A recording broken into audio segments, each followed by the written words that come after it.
E é interessante como Isaías ele marca a sua narrativa daquela experiência pessoal dele com uma narrativa de um evento público, de um evento que foi importante para aquela sociedade.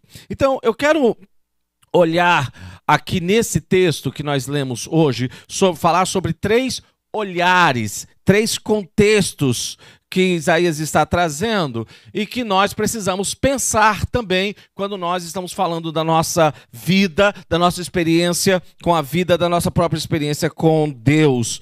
O primeiro contexto, ou o primeiro olhar de Isaías é para a própria história pública onde ele está inserido. Um pastor inglês, o John Stott, um dos maiores pensadores e líderes cristãos do século XX na Inglaterra, ele dizia que nós precisamos ter a Bíblia numa mão e o jornal do dia na outra. E ele escreveu um texto muito conhecido chamado Ouça o Espírito, Ouça o Mundo. Então essas duas coisas para John Stott caminhavam juntos.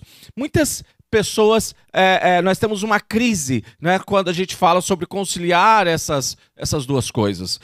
Nós temos maneiras de olhar para a existência, para a história, para a nossa experiência e, por um lado, algumas pessoas vivem numa fuga do mundo ao nosso redor, dessa experiência coletiva, da vida em sociedade, da vida nas nossas cidades e no nosso país.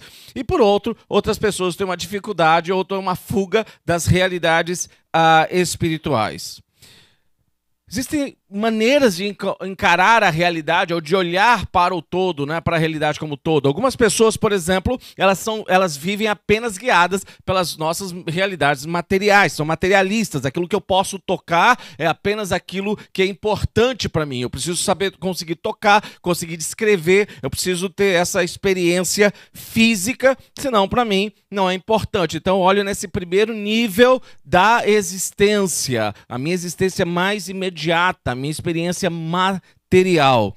Algumas outras pessoas saem um pouquinho disso e essas pessoas têm uma busca mais de espiritualidade. Essas pessoas, elas têm uma busca pela espiritualidade, mas a partir da experiência do cosmos ou do universo. Então eu olho para a existência e eu sei que não basta as coisas materiais para me definir.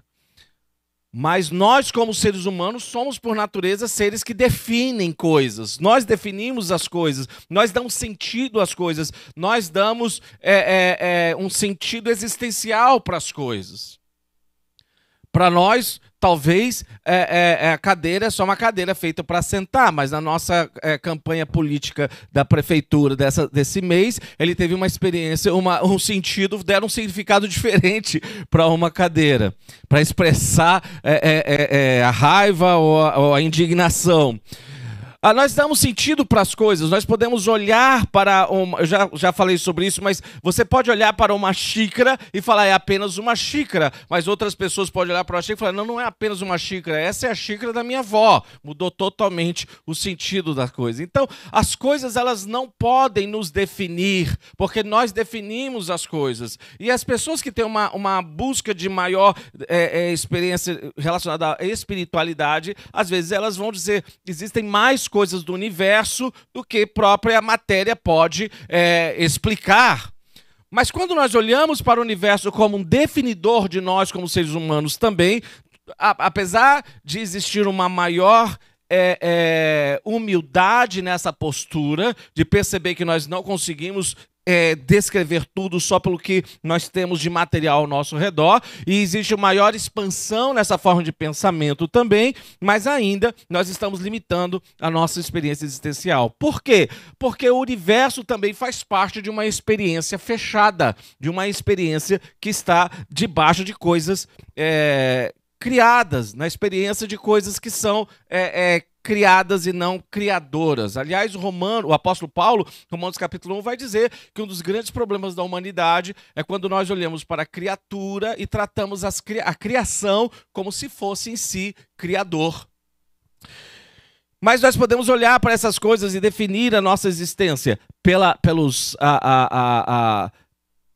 física quântica, ou talvez pela nossa relação com os astros, como isso define quem nós somos, para onde vamos, mas essas coisas não conseguem definir ainda o porquê nos movemos e o porquê existimos. Agora, é interessante porque essa maneira de enxergar para a vida materialista ou essa maneira de enxergar para a vida de uma forma mais conectada com o universo criado, ela não é necessariamente apenas uma definição entre pessoas, por exemplo, religiosas ou pessoas evangélicas e não evangélicas. Por quê? Porque nós temos pessoas que, na prática, dizem, por exemplo, que acreditam em Deus, mas os motivos que os levam a agir, a maneira que leva a categorizar as coisas, podem ser meramente materialistas.